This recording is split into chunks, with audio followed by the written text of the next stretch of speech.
Te hino aho kanefa. Kanefa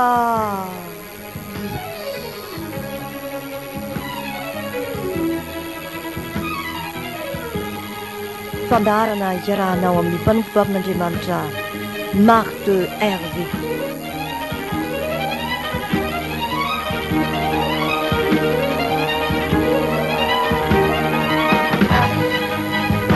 Azonao andraisana tsara ihany koa amin'ny fanoratanao antaratasy ny olana izay manakana anao tsy inon'Andriamanitra.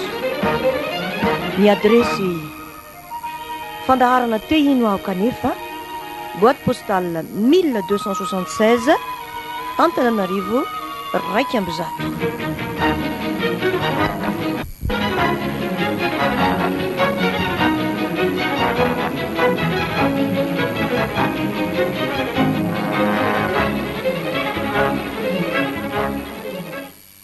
Te hino aho kanefa.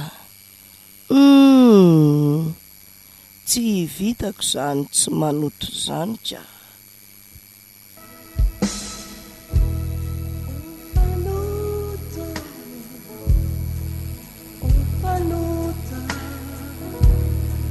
Indo Jesu manduna wakuna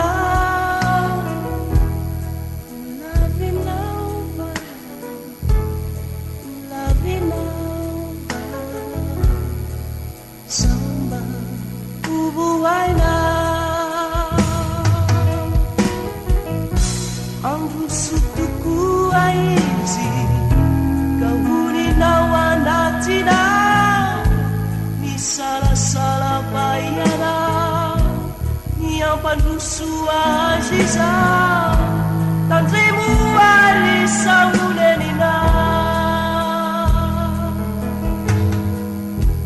ambarat kwana lazai kwana fani fiaina netuatani season tuntuliza arena ireu de manampeta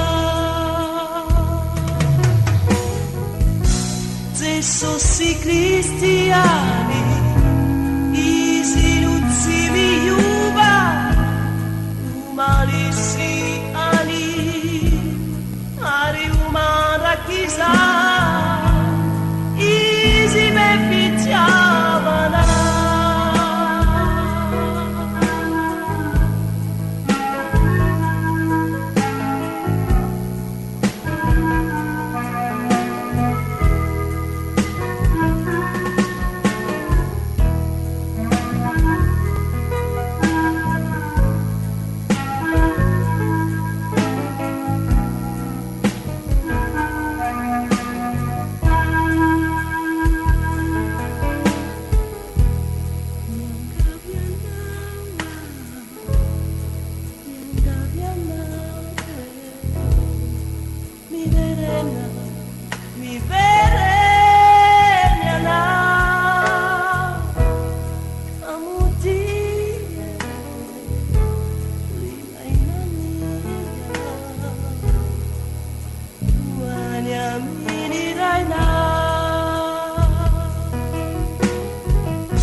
Adeline Mikialo izay hira rentsika teo zay o mpanoto.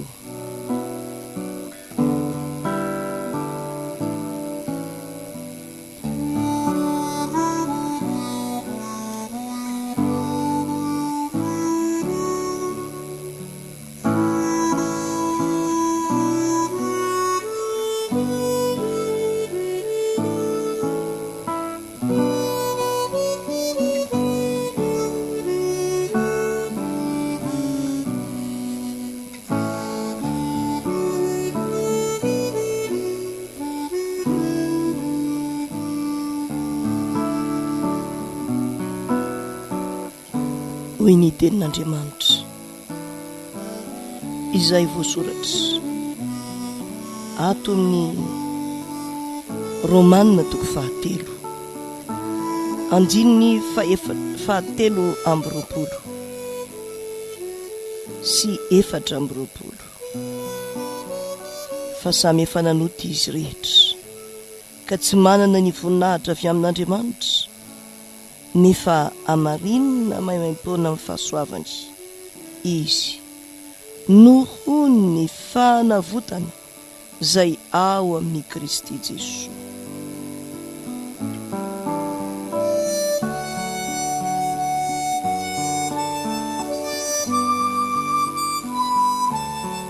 Fa fahafatesana ny tambiny ota ary fiainana mandrakizay no fanomeza-pahasoavana avy amin'Andriamanitra ao amin'ny Kristy Jesosy tompontsika. Hoy ny voasoratra ato amin'ny Romanina toko 9 andininy 7:20.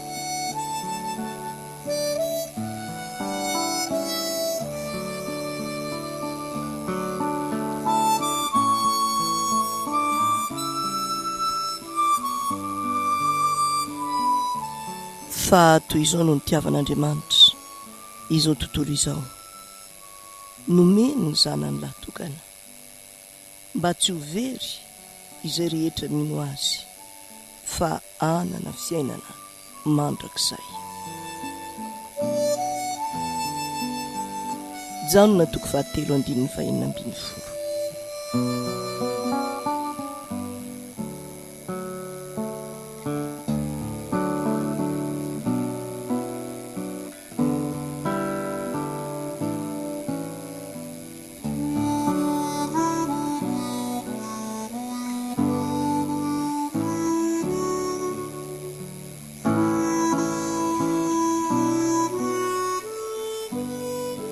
Izao ny lazain'i Jehovah tompony maro ato amin'ny Ezekiela 3:30. Lazao aminy hoe raha velona koa ho Jehovah tompo dia tsy sitrako ny hahafatesany ratsy fanahy fa ny alany ny ratsy fanahy amin'ny lalany mba ho velona izy. Miala amin'ny lalany ratsinareo fa nahoana moa ny teo faty ianareo ry taranak'Israely.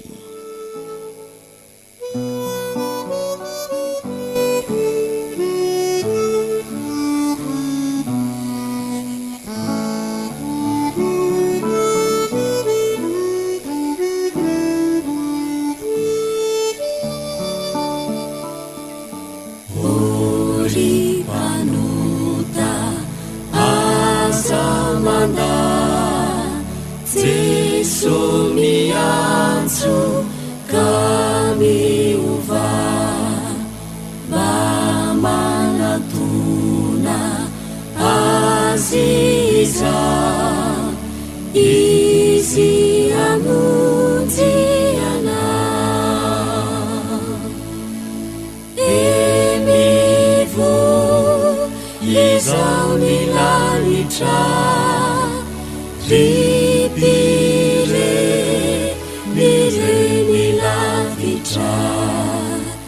Indru Jesusi izinua aizanu isiana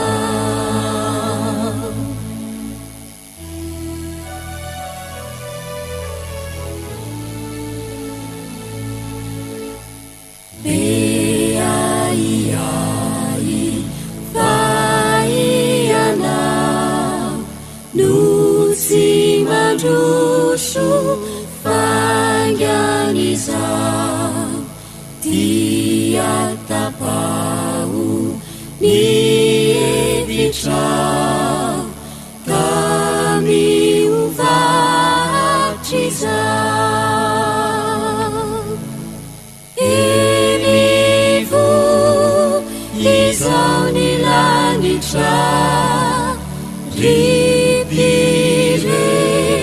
ny reny lavitra indro Jesosy izy no aiza no isiana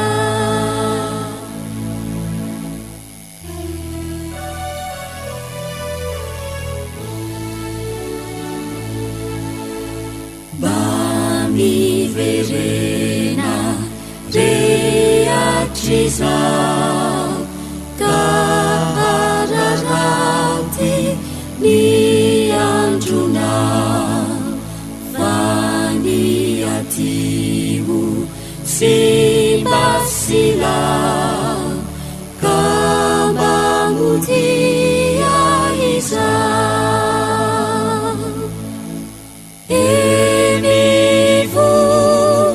izao ny lanitra ripire ny reny lavitra indro Jesosy izy no aiza no isiana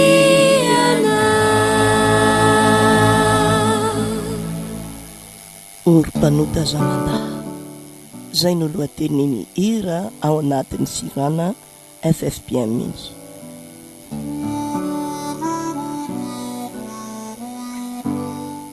Fanambatambazan'ny tompo anao izany.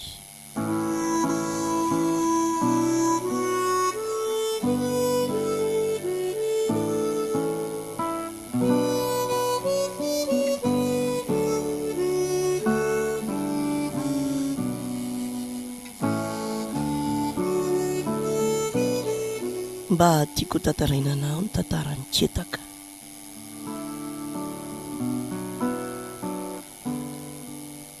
Hampieritreritra anao any izany tantara izany.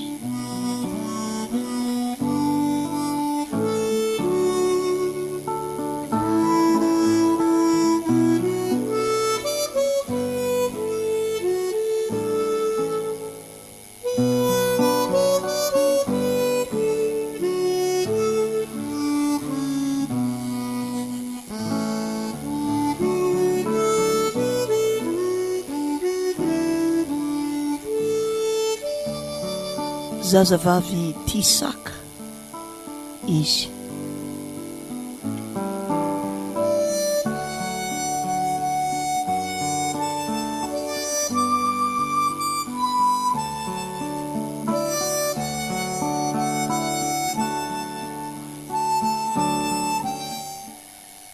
Ary dia mahafatifaty azy fatratra ny saka. Ndray maka nisy fampisehoana zay saka ny betsaka tao, karaza tsaka zany.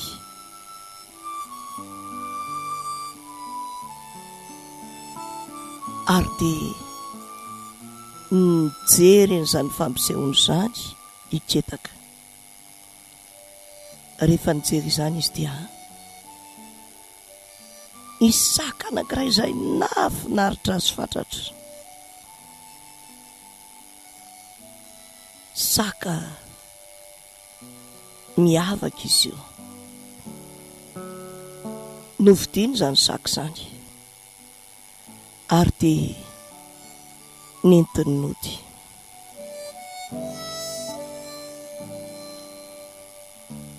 Tsy hoe nompiana fotsiny ilay saka, fa tsy eran'ny fitiavany azy mihoatra ny herany, satria mila tsy hipetraka mihitsy ny saka iny, sanginy, laloviny, apetainy fatratra, indraindray ataony any ambony lohany, indraindray orokoroany. Izany rehetra izany no ataony amin'ilay saka.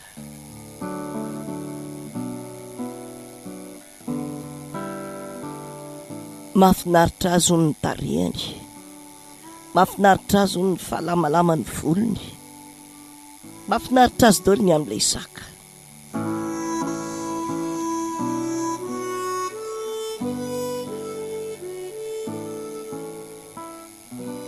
Ny voalaza nefa dia hoe io saka io a le karaza tsaka raha mandrangotra dia mahaboka.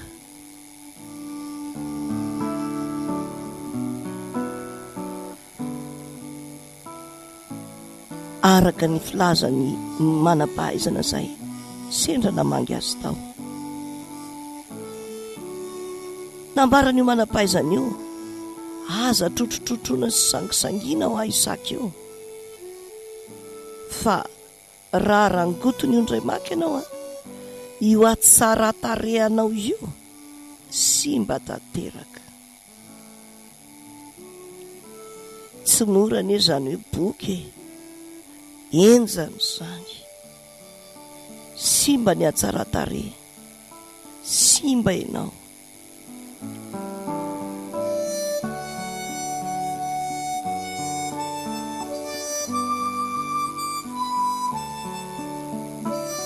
Na dia nambara taminy aza izany rehetra izany dia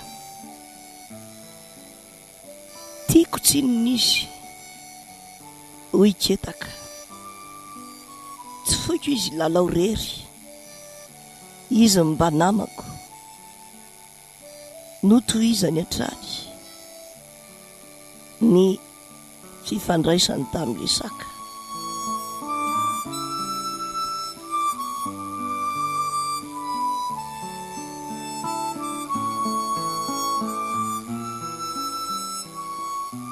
Ary dia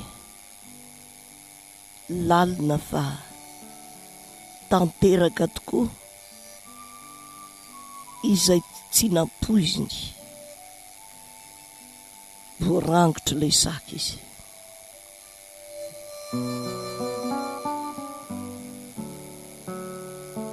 Tao an-damosiny tao no nisy ohatry ny fotsifotsy hafahafa izay, izay ny atombohany. Ary dia nianaka izany, nanjary nanana fahabokana izy.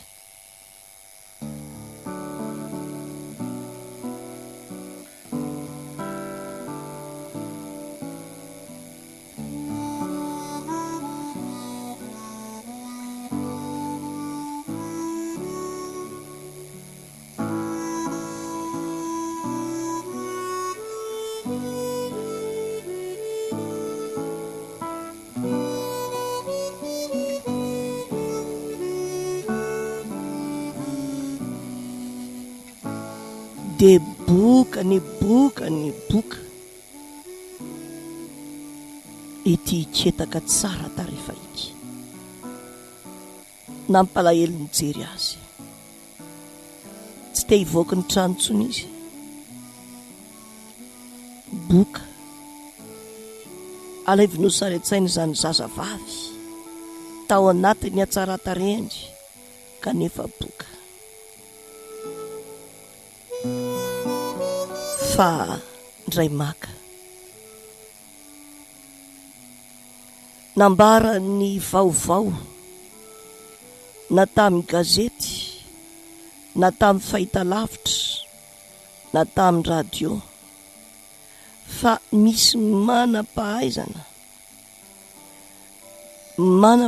manokana izay mahay manasitrana izany, ary mahaverina miloniny ny endritr'olona, mamboatra momba ny tarehy mihitsy.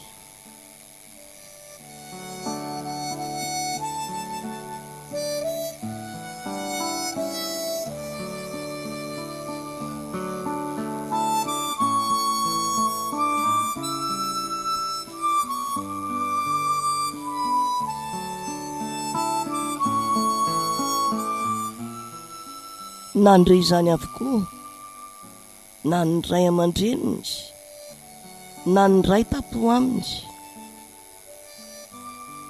na laza dia nalaza sady naharitra ray volana no nijanonana io manam-pahaizana io teo amin'ny toerana sy tanàna izay misy azy.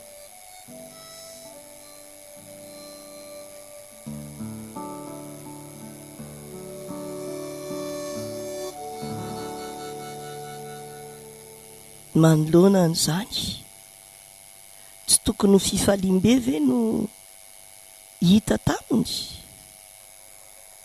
ny lalina nefa dia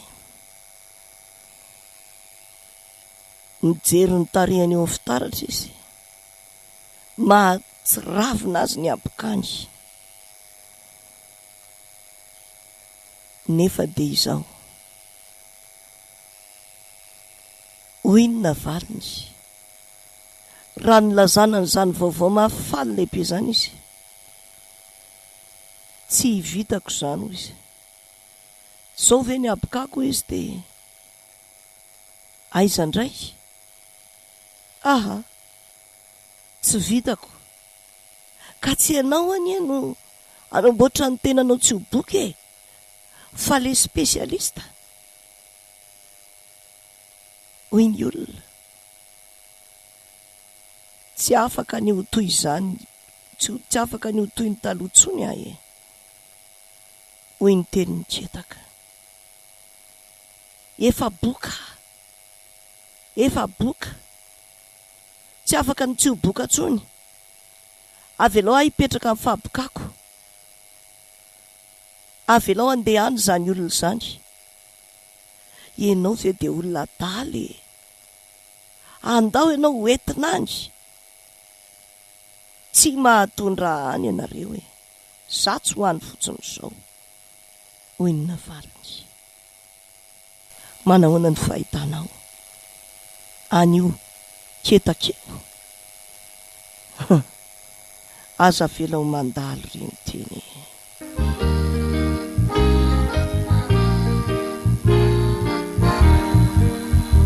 aza vela ho mandalo reny teny na ikipina kuri azavana azamana mateny funafao ka uvunjena zawani mizana anaona nusizani mizani uvunjena daiana katsiza ani mizana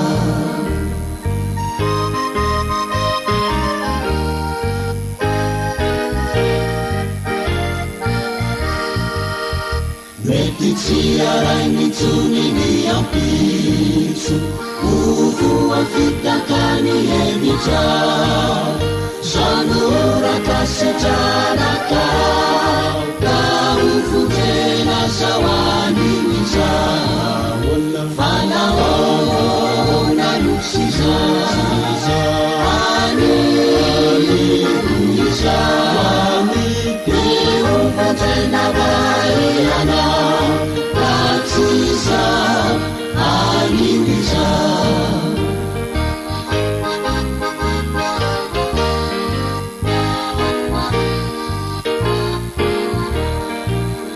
Simandana izaniza remitumpu Saiteira fanai amini Manetena ya sabetaneta Kau unjena zawani miza Fanaona nusiza Ani uiza Pero fundena raiana Katsiza Ani miza Fanaona nusiza Ani uiza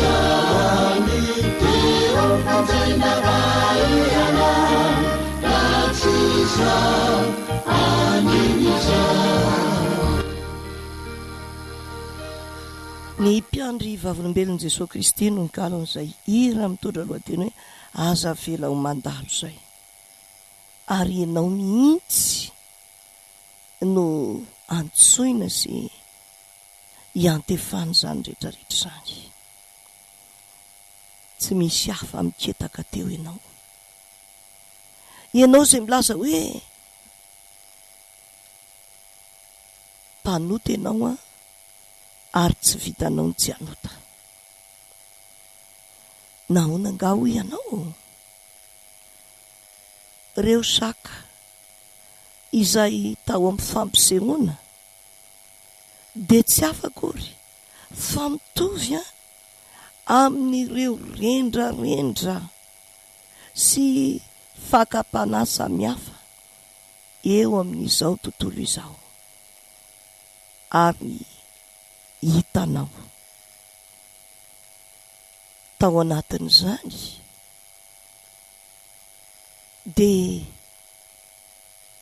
noraisinao mihitsy, nolalovinao, nataonao fanananao ka zary toetranao reny zava-dratsy hita amin'izao tontolo izao ireny. Ary dia zary fahazaranao ny fahotana. Nafinaritra anao ny lalao azy, fitsangajangana, ny laingalainga, ny teny ratsy, ny kilalao nota isan-karazany, ny fitaka,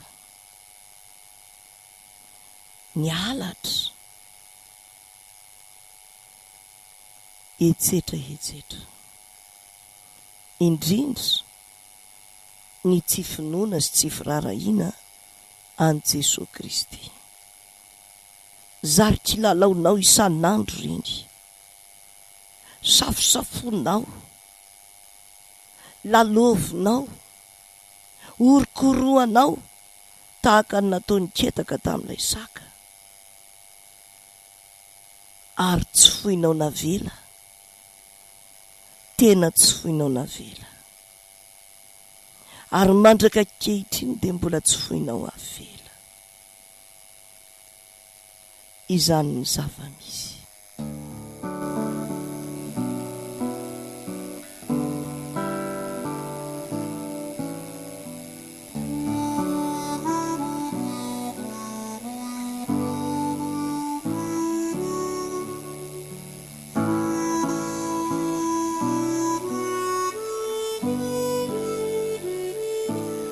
Raha mandinika nefa ianao araka ilay voasoratra tao amin'ny Romanina toko fahaenina andininy 17 fahafatesana no tambin'ny Jota, fahafatesana no tambin'ny Jota.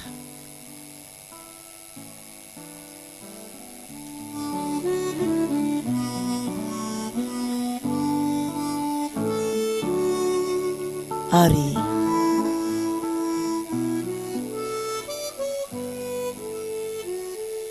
izany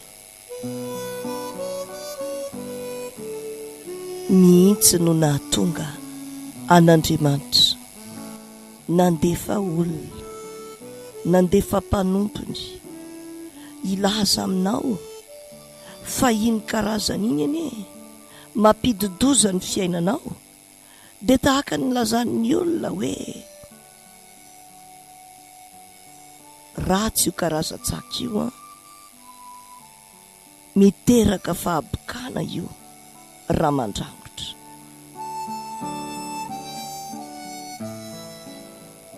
Nambaran'ny mpanompon'Andriamanitra taminao ny faratsy ny fahotana, miteraka fahafatesana, miteraka fahampitehana, miteraka tsy fahompiazana,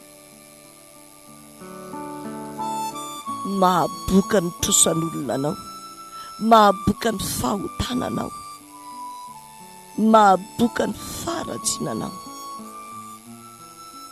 manimba ny fahatsarana izay napetrakaandriamanitra taminao.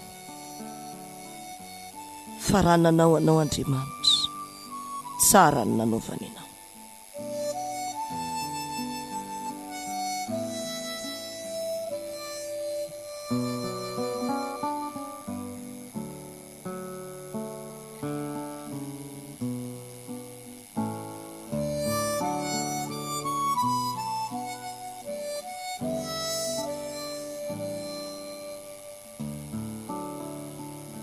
Ahoana moa ny navaly ny soa azy teo? Efa tia noho ny zaka io, tsy foiny io.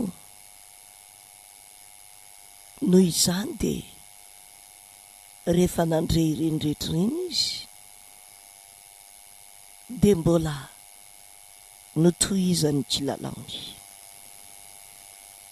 norokorohany hatramin'ny zaka, ny safosafony, ny lambolambony, ny lalovany, ny sanginy.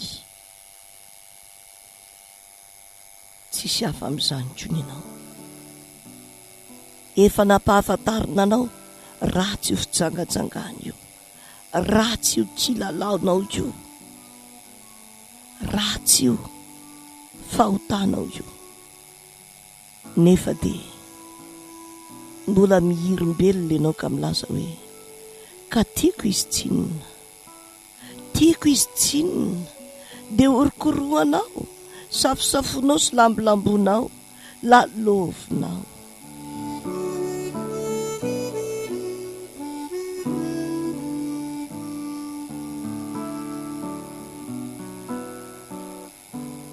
Kanefa efa nambara taminao fa manam-pozina ny fiainanao izany, manao didohatra any ianao, ka tiako izy tsinona. Fa azarako ny mandainga ho ianao, tsy mety aminao ny tsy mandainga.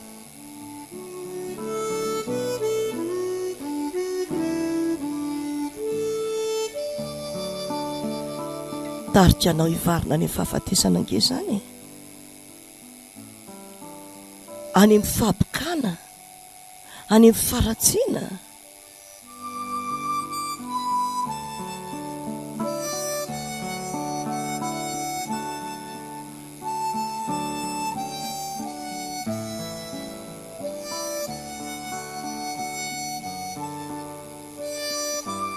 Evero ny fiainanao,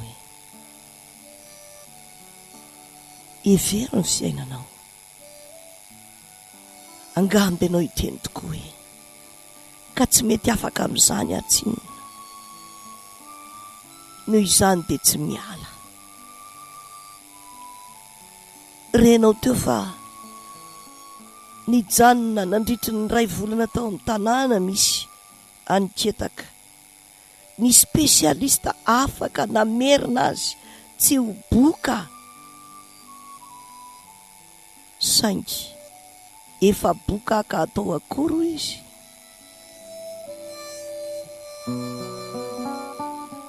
No laviny ny anatona ny spesialista. Sahala dia hoe mahafinaritra azy ny fahabokany. Asan'ny Satana no mahatonga izany. Tiany Satana hijanona ao amin'ny faratsiana mandrakariva isika. Tiany Satana ho ratsy isika. Ry havana malala, Jesosy Kristy koa dia efa tonga teto ambonin'ny tany mba hamonjy azy ianao. Nitondra ny aretintsika rehetra izy, ny aretin'ny fahabokana, ny aretin'ny fahadalana, ny vesatra ny fahoritsika izy, ary nomboany teo amin'ny azo fijaliana ireny, mba hamonjena antsika ho afaka amin'izany faratsy tsika izany, ho afaka amin'izany elontsika izany. Nahoana no tsy miraharaha izany ianao? Tsy rarahinao ve izany fitiavan-dehibe izay nataon'ny tompo antsika izany? Miantso anao reny tompo hoe aza mana mafy ny fonao, hoy ny hira teo. Miantso anao reny tompo hoe aoka hiverina amin'ny tompo ianao, aoka anaika ianao. Jesosy Kristy ilay spesialista tanteraka, afaka hamonjy ianao, hanafaka anao amin'ny ditra ny fonao, afaka hanafaka anao amin'ny fahazarany ratsinao, afaka manavitra anao amin'izay rehetra fahavoazana nateraky ny fahotanao. Efa nidina tetỳ ambony tany izy, ary mbola manolotra ny tanany aminao izy ankehitriny, miteny aminao hoe anaka atoloriany fonao, enoy aloha izay nataony anao.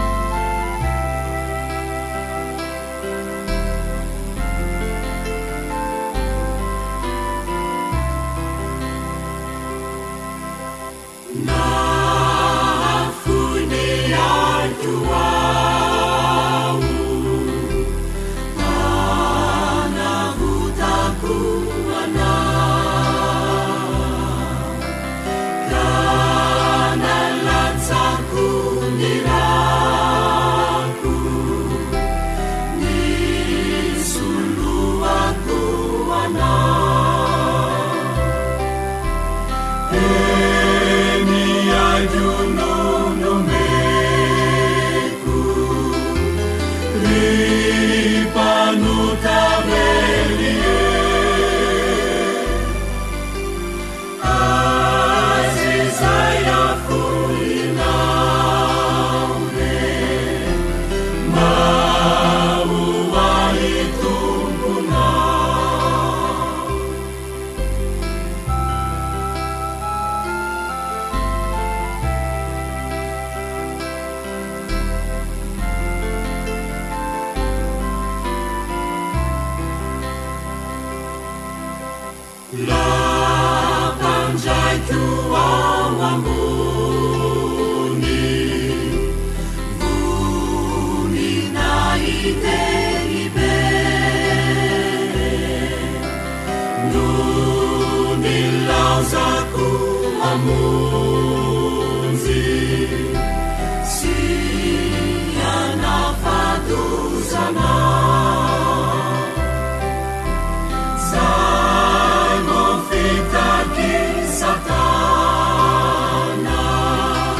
Fa noeko indrindra ianao an'olo tena tahaka izay voarakitra tao anatin'iny iriny izay ka ilaza hoe indro tompo fa omeko anao ny tenako. Evero aneny fiainanao efa nanolotra ny ainy teo amin'ny hazo fijaliana Jesosy Kristy. Fantatr'Andriamanitra tokoa fa tsy vitanao ny hiala amin'ny fahotanao samirery. Izany indrindra no nanirahany an' Jesosy Kristy hidina tety ambonin'ny tany ka nahafoy ny lapa ny rainy izy amonjeny asy anao. Tahaka ilay dokotera spesialista teo dia miantso anao ny tompo anaiky ny fanasitranana izay ataon'i Jesosy. Tsy ny hoe iova avy hatrany fotsiny amin'ny herin'ny tenanao. Raha izay dia marina ny ianao, tsy vitanao tokoa izany. Fa hiantehatra kosa amin'ny herin'i Kristy. Dia Jesosy Kristy izay efa nilaza arak'izay nampanoratin'ny apôstôly Paoly ao amin'ny Filipianina 4:7 hoe Andriamanitra ny miasa ao anatinareo na ny fikasana na ny fanaovana ny sitrapony. Filipianina 4:7. Ny safidinao fotsiny ny hoe manaiky ositranona ve ianao sa tsy. Ny safidinao fotsiny ny amin'ny hoe manaiky ny hiasany Jesosy Kristy ve ianao sa tsy. Fa raha mety ianao dia araka ny lazain'i Jesosy ao amin'ny Jaona 2:15 manao hoe tsy voalazako fa raha ino ianao ho hitanao ny voninahitr'Andriamanitra. Jaona 2:15 no misy izany teny izany. Izay nanatona an' Jesosy Kristy nositraniny. Ato amin'ny Matteo 5:1-4 dia misy izao tantara izao. Amin'ny anaran'i Jesosy no amakiko azy. Ary raha nidina avy teo an-tendrombohitra izy dia nisy vahoaka betsaka nanaraka azy. Ary indro nisy boky anankiray nanatona dia nekohaka teo anatrehany kanana hoe Tompoko, raha mety ianao dia mahay manadio aho. Ary Jesosy naninjitra ny tanany dia nanendry azy ka nanao hoe mety aho, madiovy ianao. Dia nadio tamin'ny abokany niaraka tamin'izay izy. Ary hoy Jesosy taminy, tandremo mba tsy ilaza amin'olona na dia iray akory azy ianao, fa mandehana misehoa amin'ny mpisorona ka mitondrany fanatitra izay nandodin'i Mosesy ho vavolombelona amin'ireo.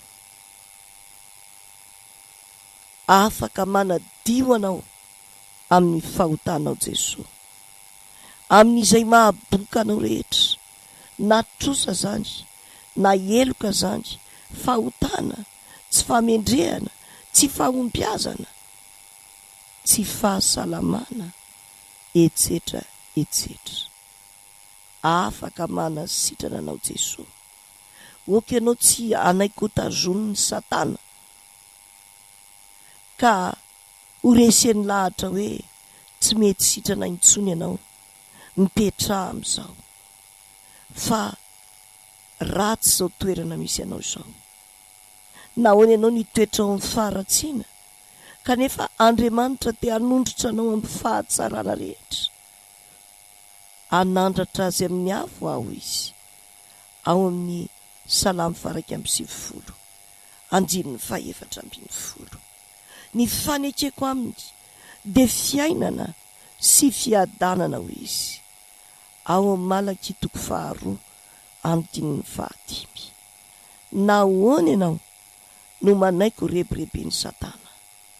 Roay izao Satana mandrebirebenao izao. Mety aiza mihitsy hiaraka miafaka amin'izao ankehitriny izao ka ilaza hoe miala Satana. Aza vela hitazona anao tsy hanompo an'Andriamanitra. Aza vela hitazona anao ao anatin'ny fahotana Satana. Roay amin'ny anaran'i Jesosy izy.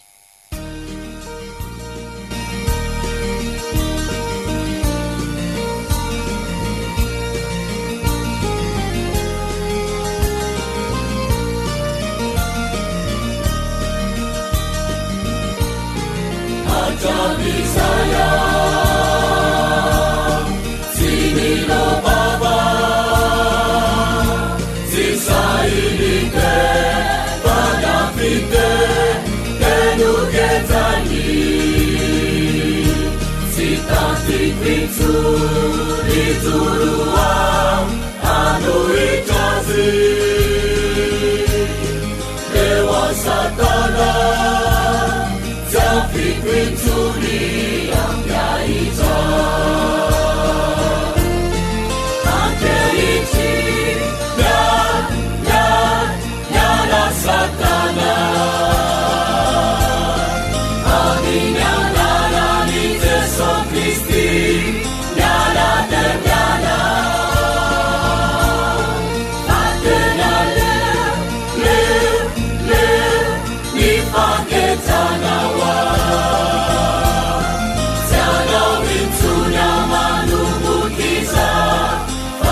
Jesu Angelica la Satana Aminya la ni Jesu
Kristi la Satana Atena le ni paketana wa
jesosy tompo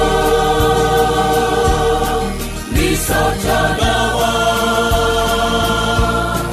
nafana tsy votetinso afakazaoe tsy tantikoitso izoroa alohitrazy leoan satana tsy afikitsony ampiaiza ankeitsy miala satana aminy anarany Jesu Kristy miala de miala antena leo nifangetsana wa sianawitsunya manumbukiza ani Jesu ampiaiza nyala satana aminy anarany Jesu Kristy nyala satana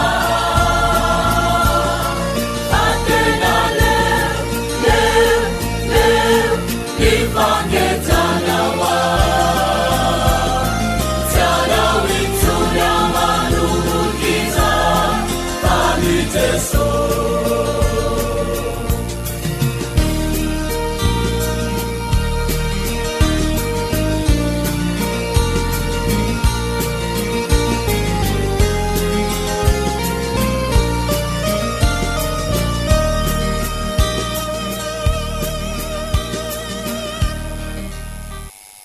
izao no ambarako aminao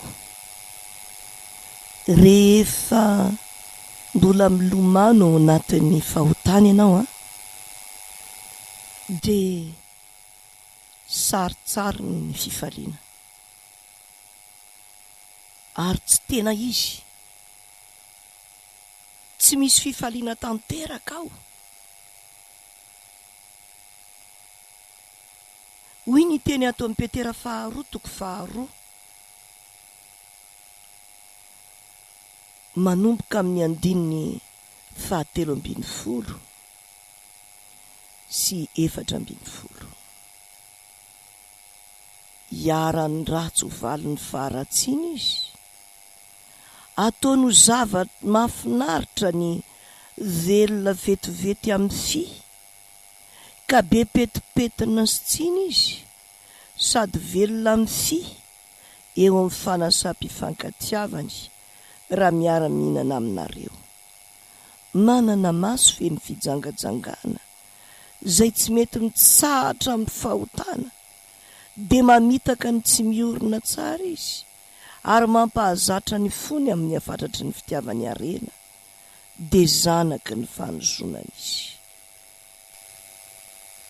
malahelo Jesu mijery anao ary onena izahay ka miteny tahaka ny Estera hoe atao ahoana fijery anao milomano ao anatin'ny ota tahaka izao izany mahatonga anay mbola miteny izany mahatonga anay mbola miantso anao ho indrindra ny voasoratra ato amin'ny Estera 5:9 hoe ataoko ahoana no fijeriny loza anjony fireneko ary ataoko ahoana ny fijery ny fandringanana ny havako malahelo izahay mijery anao izay milomano ao anatin'ny fahotana rendrika ao anatin'izany mijaly sy fadirannovana ao anatin'izany miantso anao reny tompo hoe aza lavina re izy fitiavany anao ane no nanolorany ny ainy teo amin'ny azo fijaliana hanafaka anao amin'izao toerana misy anao izao, amin'izao fahabokana mianjady aminao izao. Izao avo izy mba hanana ny fiainana sady hananany be dia be. Manampitamby ianao Andriamanitra, te hanome anao ny tena fiainana izy, tsy ny saritsariny. Milomano ao anaty fijangajangana ianao tahaka ny hoe fitiavana daholo izany, kanefa fanombana ny tena ary saritsary-pitiavana fa tsy tena fitiavana,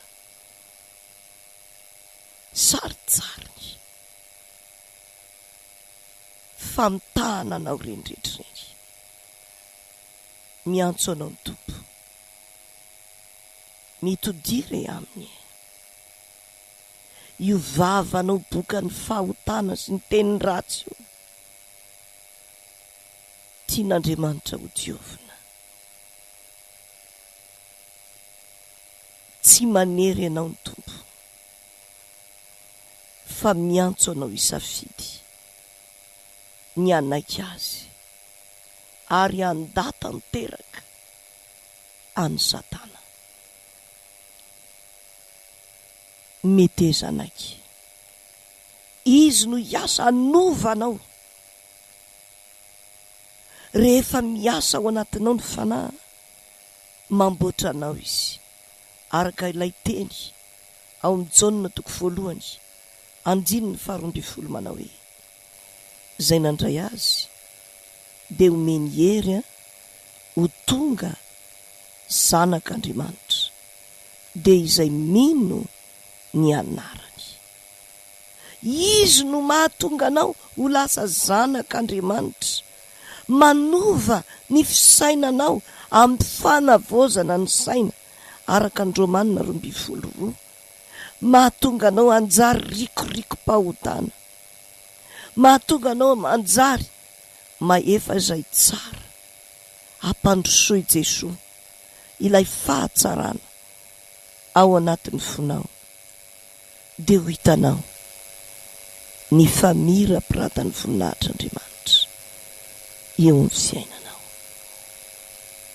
Ekeo re izy ho tomponao sy mpamonjinao.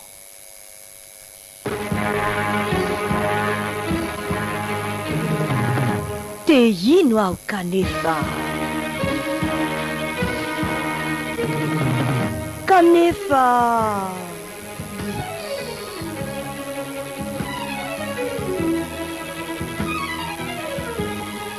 fandaharana iarahanao amin'ny mpanompovavin'Andriamanitra Marthe Hervée.